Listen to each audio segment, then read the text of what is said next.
because the whole thing with alcoholism is it's idolatry. And again, there's another one of those great theological terms we avoid on the progressive side. Idolatry is anything that takes the place of God. Mm-hmm. So I was idolatrous to booze because booze made me not feel. I was idolatrous when it came to my status as a drinker. Look how great I am, look how fun I am, look how much this enhances things. And I was idolatrous to myself because I thought I was in control.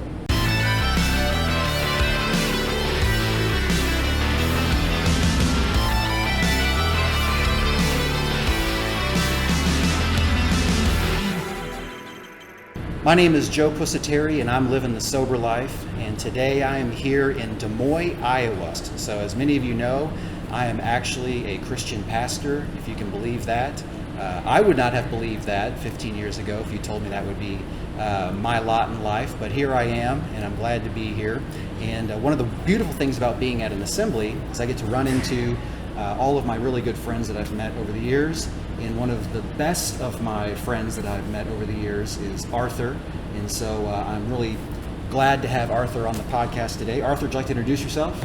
My name is Arthur Stewart. I'm currently living in Wichita, Kansas, also Disciples of Christ clergy. And I've been in recovery 13 months. 13 Actually, months. wait, it's 12 months and 29 days. Awesome. Yeah. Awesome. So in this podcast, I don't have too much of a regimented format. I'd like to just know something about your story, you Sure. know, of being an alcoholic and getting sober and so forth. But I would like to say that, you know, the reason that I'm open about my alcoholism, and as an extrovert and so forth, you would think that that would be a natural state for me to be very open about every part of my life. But actually, it's real nerve-wracking to be open about being in recovery. Mm-hmm. But I do it for one reason. And the reason is that I just have this faith that somewhere, sometime, I'm going to run into somebody that is also needing to quit drinking, has lived the life that I have, and that by me being open, that might help them. And so sometimes years will pass before that comes to pass, but that was the case with us, that you approached me and said that you had perhaps been having some troubles drinking, and because you knew that I was in recovery, I was somebody that you could talk to about that. It wasn't even that you were somebody I could talk to about it. We were part of we're both graduates of the Bethany Ecumenical Fellows, or Mm-hmm. Bethany Fellows Ecumenical Group. So the second retreat that I'm at, out of 8, they say there's somebody coming in and he's a recovering alcoholic. And the last night of these retreats, like, it's an excuse to get just bombed. Mm-hmm. Or rather, most people have a couple glasses of wine, but for me it was an excuse to just get bombed. And I thought, crap. And then you were put in my small group, and I'm like, that's even worse. And then I liked you, which was even worse then, because if you were self-righteous and obnoxious, more so than you are. Right. You'll probably edit that out. If you were... If you were awful, though, I would have been like, well, there you go. I can write him off, but I liked you. And I think they call that it's the attractional model. It's my life is better because I'm not. So we had those conversations, usually after I'd imbibed, where I'm like, I have no control over this, but I think I've solved it. I remember I said to you, according to the British National Health Service, you should have 7 drinks a week. So I'm going to limit myself to 7 drinks a week. And your response was, people who aren't alcoholics don't think about it. That is true. And I said, I'm not an alcoholic. And you went, okay. And by God, I actually have my little book there. Leading up to sobriety, I tried to count how many drinks I'd have in a week. Mm-hmm. But the problem was... never in my life have I counted the number of burritos I've had in a week, Yeah, or a month, or exactly. a number of Snickers bars, or never, not once. Oh, I should never count how many candy bars. But but it was like day 1, 5 drinks. And I was like, okay, I have 2 left. Day 2, 8 drinks. Well, I've blown it. I can just drink as much as I want till Sunday. Sure. So 7 drinks a day? 7 drinks a week. 7 drinks a week? Yeah. But you were counting 7 a day? Yeah, and of course I was Right. I was incapable of, Right. because the whole unmanageability part. Yeah, but it was good. And it's just that, it's that patience of like, it's there. Mm-hmm. And it's a reminder that it's there. And it's I don't know. Did I ever tell you how I stopped? I don't think so. So my husband, then fiance, and I are out. and we're out to dinner, and I ordered a drink called the Devil's Handshake at the Nova Diner in Dallas, Texas. And it's basically a Moscow Mule with tequila. That sounds like a reasonable drink to have at 6:30 with, dinner with your significant other. If you're still a little buzzed from the night before, it's okay. And I just pounded it. And I ordered a second one before the waiter would come back to be like, would you like an appetizer? And my I would just say husband, looks at me and he goes, so the night's over. And I said, what do you mean? He's like, you're just going to drink faster and faster and keep going until you pass out. Like the night's done. That's what we're doing. I said, that's not the case. He goes, that's what you do every single time. So we have this fight in the middle of the Nova Diner. The table behind us, I could feel them just like clench.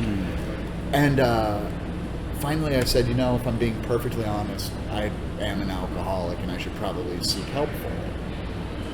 And he goes, what?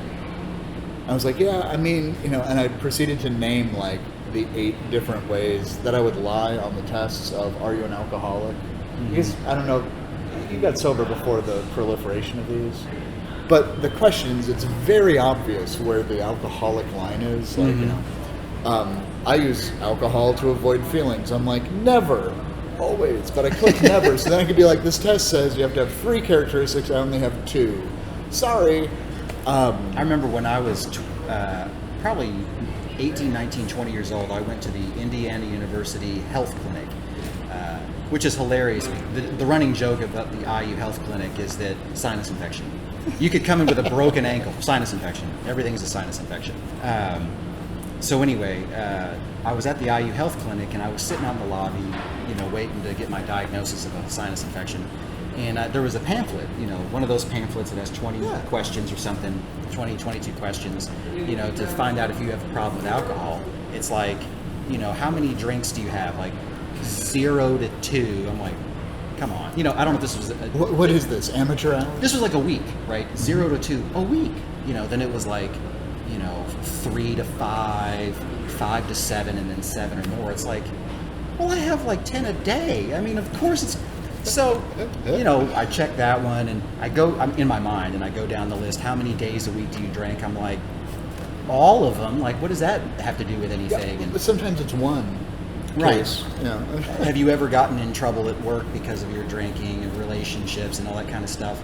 And I'm like, come on, I know what's up. They made this thing because they're puritanical, anti-alcohol, and they think everyone should just be abstinent from alcohol, which is ridiculous, and especially on a college campus while we're all trying to have some fun.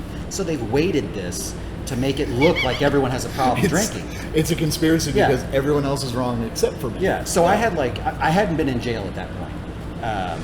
So it was like 21 out of 22 is what I got. And it said if you have more than 3, you might have a problem with alcohol. I'm like, this is ridiculous. Well, that's why you have to lie to get 2 out of the 21, and then you're fine. And that's alcoholic behavior when you're there's nobody's taking this. You're just lying to yourself, to make yourself feel better. And you're lying to yourself. Right. And you still do it. Yeah. Another something else, this is a non sequitur, but somebody else was talking about alcoholic thinking and alcoholic behavior, and he said, somebody asked that if I could drink like a normal person, would I want to? Or would I want to continue being an alcoholic and living in recovery, which is a blessed life? And he said, I thought, man, it would be nice to be able to drink like a normal person, because if I could, I would do it all the time. Well, no, so I watch my husband, and he'll pour a glass of wine, and he'll drink it for like an hour and a half. Mm-hmm. And then he just puts the cork in the bottle, and I'm like, wine goes bad if you don't drink the whole bottle in 2 hours. That's enough. The expiration date on a 6-pack is like 3 hours after it leaves the cooler. It's terrifying. You ever drink those Paisano, jugs, 5 liters or 4 liters of wine? So, I love bourbon. Mm-hmm. Really, spirits, whatever. Mm-hmm. Beer, I became a beer snob to the point where after the wedding, my office in the church, there were stacked like 5 cases of Bud Light, Miller Lite, and Michelob Ultra. And folks were like, aren't you like 2 months sober? And I'm like, yeah. And they're like, there's literally 85 beers here. And I'm like, that's not beer. Yeah. But it's I was a beer guy. Okay. Wine, never liked it. Never Never liked going to wine. like it. Never going to try it again. I started as a snob, Yeah. and then I realized I didn't have the kind of income to be a snob the way I like to drink. Oh, So I worked my way down to Milwaukee's Best Ice. I drink almost exclusively Milwaukee's Best Ice for the last 2 years because it was cheap and I could get it in a 24-ounce can for $1.99. I didn't have the income to drink the way I did either, but Did anyway. yeah. I mean, who needs to buy new clothes? And by new, I mean just regular, normal clothes when there's beer to be bought. So tell me your story. How did you? When did you first start drinking, and what was drinking like? And then I started drinking in seminary. Really? Yeah. I mean, I drank a little bit in college. Getting to seminary, we met at bars all the time. We had, study sessions at bars all the time. There was a liquor store right down the street from Bright Divinity School. It was normative. And during one of the really bad years of my life, a really good friend of mine was having a bad year too. And we developed this thing where I'd bring over a 12-pack and a 6-pack of Shinerbach every night. loved Shinerbach. And while his kids were going to bed, he and I drank and played Mario Kart on the Wii, which muscle memory is amazing. I'm still the best person at Mario Kart on the Wii. That's an open challenge to anyone. But we would just drink, and it was good. It was it was good in that he became one of my very best friends. But it was bad that I find, how do you handle bad feelings? Well, you just drink them away. How do you handle good feelings? You just drink them away. And suddenly I realized I was drinking before classes, and I realized the only time I was guaranteeably sober was if I did camp or mission trips. But I was such a raging on those trips. And Enneagram nonsense, 7 goes into 1. So it was perfectionistic, everything is wrong, everything is horrible. And the very first thing I would do is buy a 6-pack on my way home so I could have a beer in the shower before I took a nap. Leave seminary. I'm single, I'm living alone, and I'm like, wait, I'm single. I live right up the road from my favorite bar. And it's one of those bars where they're like, if you drink 200 beers, you get a plate with your name on it. The plate costs $2 and you've spent $1,000 on beer, but you get to have a fun phrase. And I got 4 plates in 2 years. And that's just the 3 beers a day you have. But you can have many more, they just won't count them. Yeah. And I think my 4th plate should have said, I clearly have a problem, but instead it said, no thanks, I don't want anything on my plate. But, And how old were you about this time? When I started getting plates, this was a few years ago, so about 32. You met me in Bethany, where having done no work on, I don't know how to handle emotions that are challenging. And starting to feel that stuff, I was like, wait, and that fellowship we were in, and really kind of re-emerging spiritually from whatever I'd built around. Something had to give. And my husband had alcoholics in his family, and a lot of my behavior was mirroring bad behavior he had seen in his life, and it all just kind of came to a head. And the night with the devil's handshake, I sent back the second one, and I said, okay, I'll stop drinking. And he was like, all right. And July 4th, I went to begin recovery. Hated the first meeting I went to, and thankfully went to a different one, which you actually went to with me a couple times. Yeah. They are your people. Yeah. I got that feeling while I was there. Yeah. Definitely my people. Just never seen a room of 45 folks be like, without saying it, just saying, okay, you got 25 seconds, say something deep, meaningful, and funny, and then pass it to the next person. And most do. Yeah. And you can see everybody not listening to anybody else as they're crafting the perfect thing. Now some people will listen until it starts to get close, and then they will slowly fade out of listening and fade into preparing what they're going to say. And then the rest of the meeting, we're not paying attention at all. We're just thinking about what we said, how we could have said it better. See, and I always tried to chair at that meeting because I had to listen. because the only person in the room listening was the chair. Mm-hmm. So I'd say the person's name, and I'd be trying to model to this room of people all like figuring out their thing. And then it's, okay, thanks, Diane.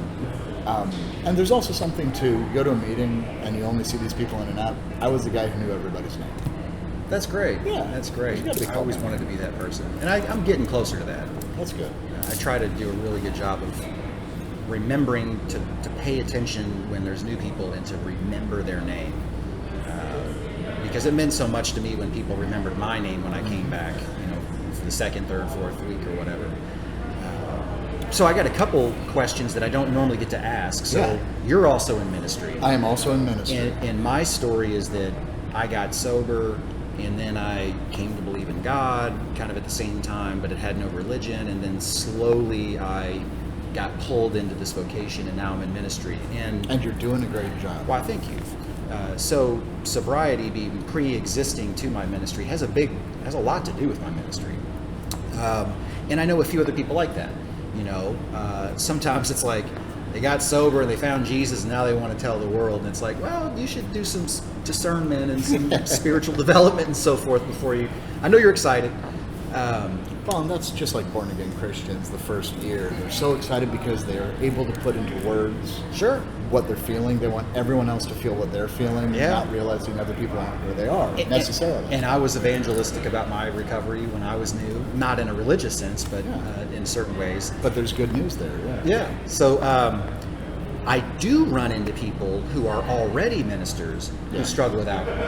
And unfortunately, a lot of them are not sober, or if they are sober, they're not real active in recovery for a lot of reasons. I know there was a gentleman that came to me who lives in a small town, and he's a pastor, and it's not safe for him to make it known that he's in recovery, that he's an alcoholic trying to stay sober, because the people will not accept that, and he can lose his job, and he can't afford to lose his job, and so forth.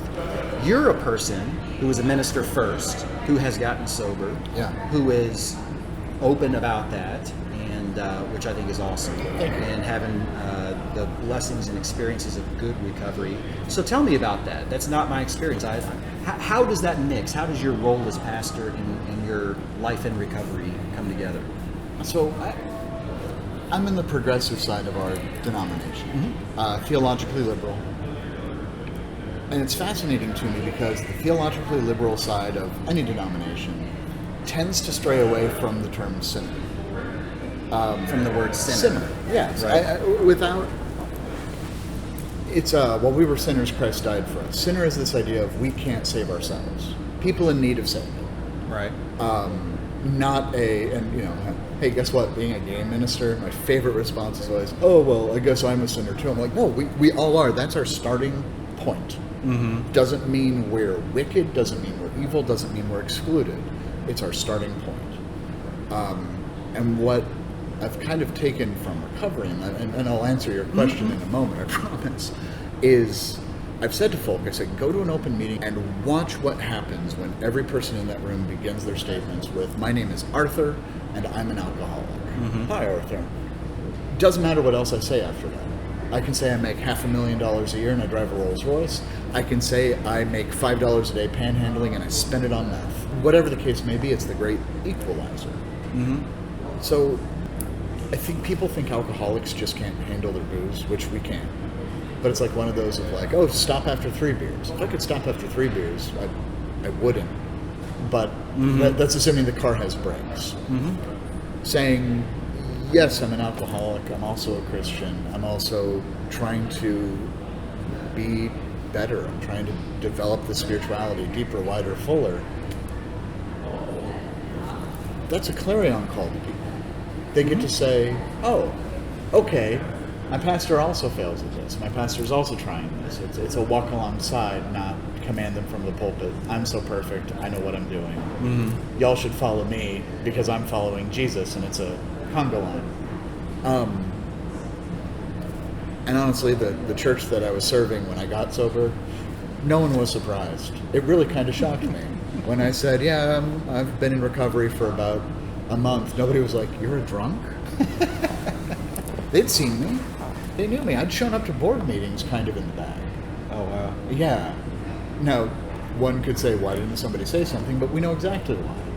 Because they were like, is it a struggle or is he just having a good time or whatever? Because you hit it well by hiding it, and I hit it well as I'm the life of the party. Of course I'm a little sloppy. And there you go. I'll say this too. The spirituality side. When I've encountered other clergy who are considering recovery, part of the work of recovery is not redefining but realigning what a higher power is and isn't. Because the whole thing with alcoholism is it's idolatry.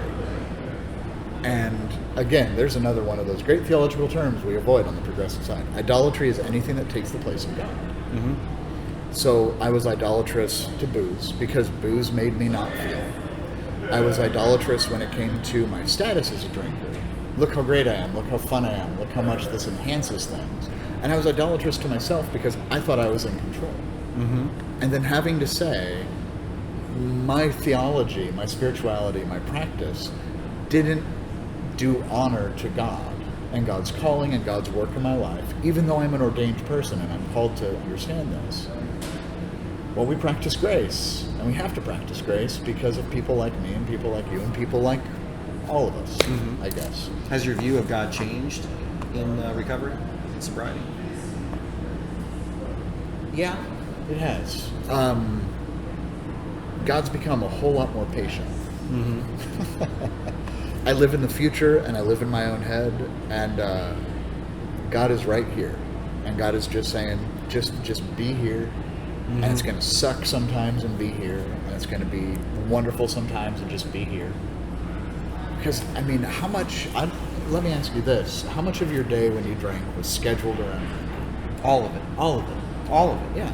I would leave the office by 3 sometimes if I had a nighttime meeting, so I could get in a good few hours of drinking before going back to work. And the thing was, my daily routine was this like intense conflict and pulling in different directions of the part of me that was trying to not drink and to sabotage the scheduling that I was doing. So, for example, I would lock up my credit card before I never had cash because, I'm in the generation that doesn't carry cash, or at least didn't.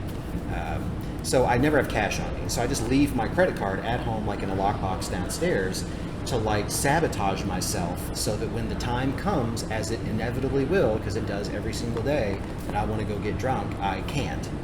Of course, then the part of me that fights that finds an excuse that I then justify and believe to go back home. Oh, I forgot to pick up whatever. Or, you know what, I really do need that credit card because we're almost out of diapers, for the kids, that kind of stuff. It was exhausting. Yes. It's an exhausting way to live, man. And the worst thing is, at the very basis, you know. Sure. You know what's happening. Denial is this really strange psychological condition where you legitimately don't know something in a very real way. And at the exact same time, you absolutely know that thing. Exactly. And it's hard to even conceptualize how that's possible, yet we all live it. Or at least people like me and you live it. And I really do envy the people who don't. Yeah.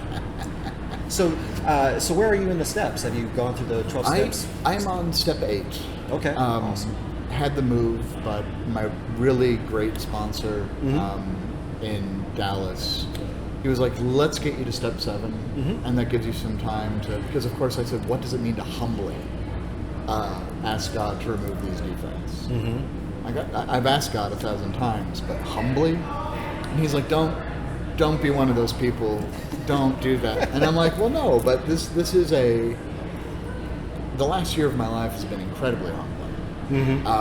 I've changed jobs, and I've had to, turning our will and care over to God. My step 3 happened to be during search and call, where at one point I just felt like I was just letting go and falling into a whirlwind. And then I landed. And in Kansas, too, the tornado imagery worked. The Wizard of Oz is a recovery movie, by the way. Surrender, Dorothy. There's a lot in there. I'll have to look at it like that. Yeah. But they've... It's been one of those where, step 4, thankfully, there was a recovering alcoholic at my previous church. She was the one who said, I said, yeah, I really didn't think I had a problem because, every few days you go, you didn't drink, and therefore if you had 0 drinks, you were suddenly magically sober. And I'm like, I came up with that. How did you know? But she was like, step 4, you just do it. And step 5, you just do it. Right. She's like, and trust your sponsor when he says, I will receive your step 5, that he's going to practice deference and grace. I'm getting ready for 8 and 9, and I'm making that very loose list right now, and I'm going to have to do like the step 9 tour in Dallas coming in 2020. And that's all right. My favorite step 8 story, I used to take a Bible study into the substance abuse program at Shelby County Detention Center. Yeah. So these are guys that are in a program for 6 months, and because I'm in recovery and because I'm in ministry, I thought it'd be an opportunity to serve that group in a way that other people wouldn't be able to. So I took a Bible study, and there was a guy there who would come, and after a few weeks, he never said anything. After a few weeks, he finally spoke up, and he said, I usually don't say anything, and I'll be honest, I'm not religious, but I've been sober for a while, and my sponsor said if I was ever invited to one of these things, I should go. I was like, that's pretty cool. And he's told us a little more about his story, and he said, I used to be out there ripping and running and drinking and drugging, and I was hiding from the law, and I hid out at the Healing place in Louisville, which is like a homeless shelter treatment center kind of place. He says, I got in the program, and then I, was going to the meetings there, and I got sober, and I started working the steps, and things were getting better, and I was there like, I don't know if it was 6, 9 months, something like that. And he said, I was working my 9th step. And my sponsor and I talked about how 8th and 9th step, he said I needed to make amends to the law and to come clean on, like the charges that are against me, because I did all of the stuff that I have warrants out for, so I needed to turn myself in. And so I did it. And he said, and my thought of what was going to happen, because I've heard it before, is that I would go before the judge, and the judge would say, well, you're doing so well, you're sober now, keep doing what you're doing, the jails are overcrowded anyway. And this guy's telling you the story in jail. He's telling me the story in jail, so you know what's going to happen. He says, I got 6 years. 6 years. And I was like, I would be so mad. I would be so at God, like at and the your justice, sponsor? at the justice, yeah, my sponsor, at the justice of the universe. It's like, I'm doing the right thing, and this is my reward for doing the right thing. But actions have consequences. He said, absolutely. He said, yeah, I did all of that stuff. And then he said, and then I thought about it this way. If I'm going to jail, I'm going to prison, then maybe God wants me there. And I don't have the theology where I believe that God inflicts suffering upon people and that God wants us to go to play. I don't believe that necessarily. But I do believe we have the capacity to reframe things in ways where we see the presence of God in it, which is a little aside, which I wouldn't do it except that I'm at a at a church thing. So anyway, he said, maybe God wants me here. And then he started thinking, I said, well, it makes sense because I have recovery. I've been through the steps. There are guys in prison who have no idea what the steps are. I have something I can bring them. So that's the way I choose to look at it. And he says, since then, I'm glad to be here. And I found that's the case. I can help these guys. And I try to help these guys. And then he ended up, getting paroled and is doing well. But here's the thing. I tried to figure out what that is, because I want that. That is the complete willingness to make amends to them all. That's the best 8th step I've ever heard. Oh, yeah. He was totally ready to take the consequences because he had total faith. That even if the worst thing happens, which did, that it's still in God's will, or that God is still there. Yeah. Wow. Okay. Yeah, that's probably my favorite story. But anyway, I want to say this. The reason I do this podcast is because I have this thought that there's somebody out there in the world that I might be able to help that I otherwise wouldn't. Yeah. And the reason I think that is a possibility by doing this is because I've moved to a smaller town, and after getting sober in Louisville, I realized that not every city, not every region has the same resources. Yeah. And I've met people from even smaller towns than where I live who have very, very little access to recovery. And I believe that anyone who is trying to get sober deserves good recovery. Mm-hmm. And so I want to do anything I can to amplify it out there. And if it helps one person, all the work is worthwhile.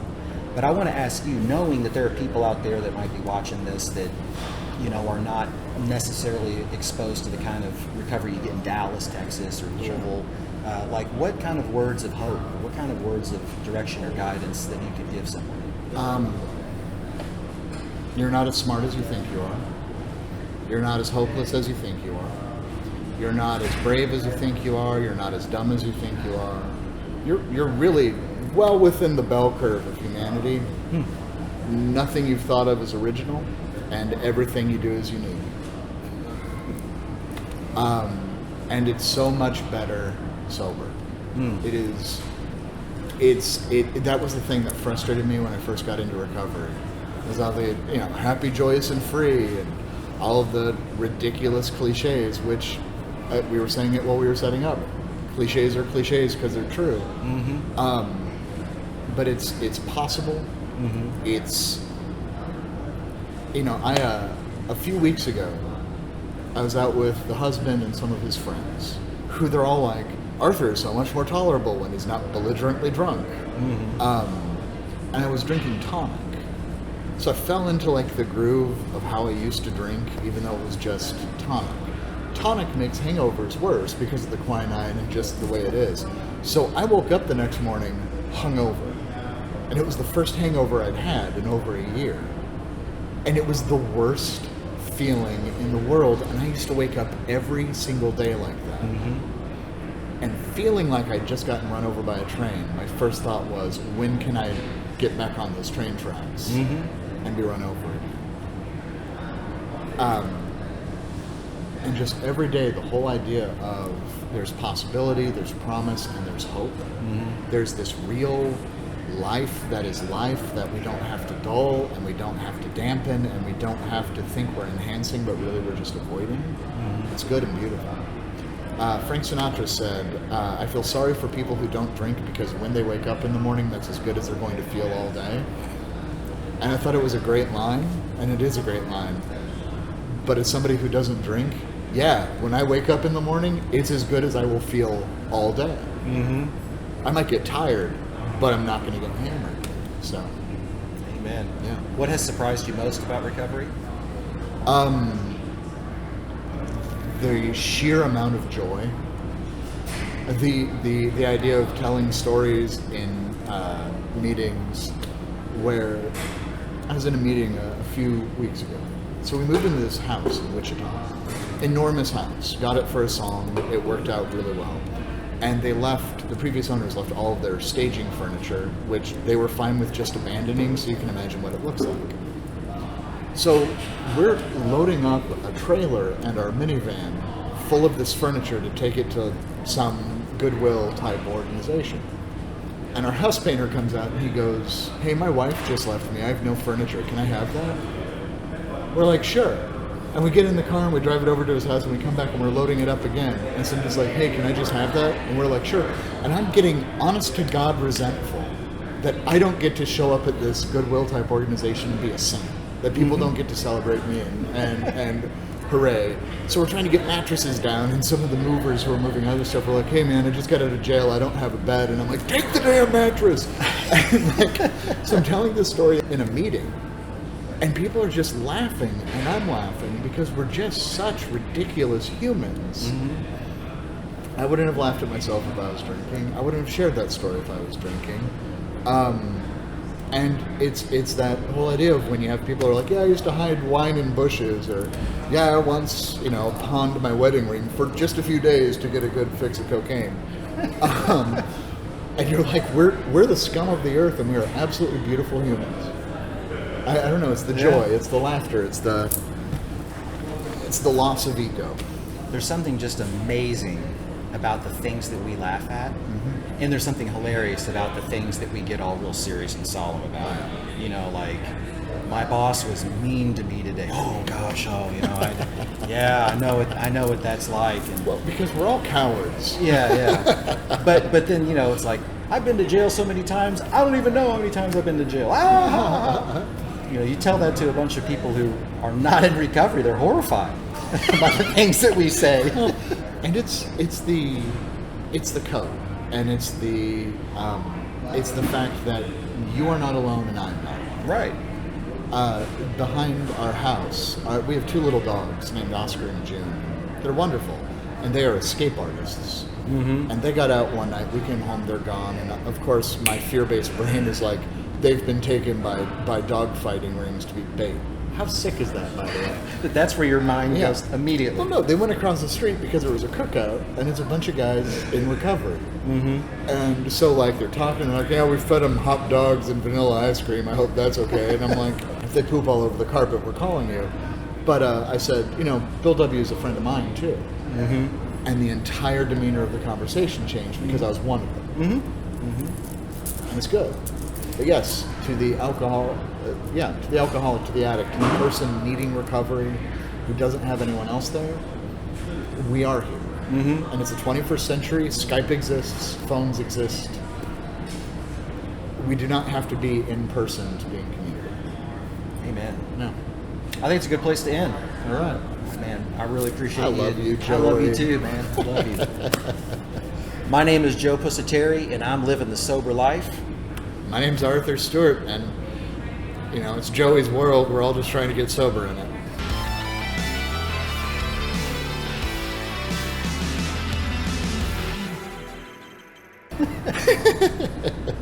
We'll see you later. Take care. All right. I hope that was all right. Dude, I that think was- we should say goodbye.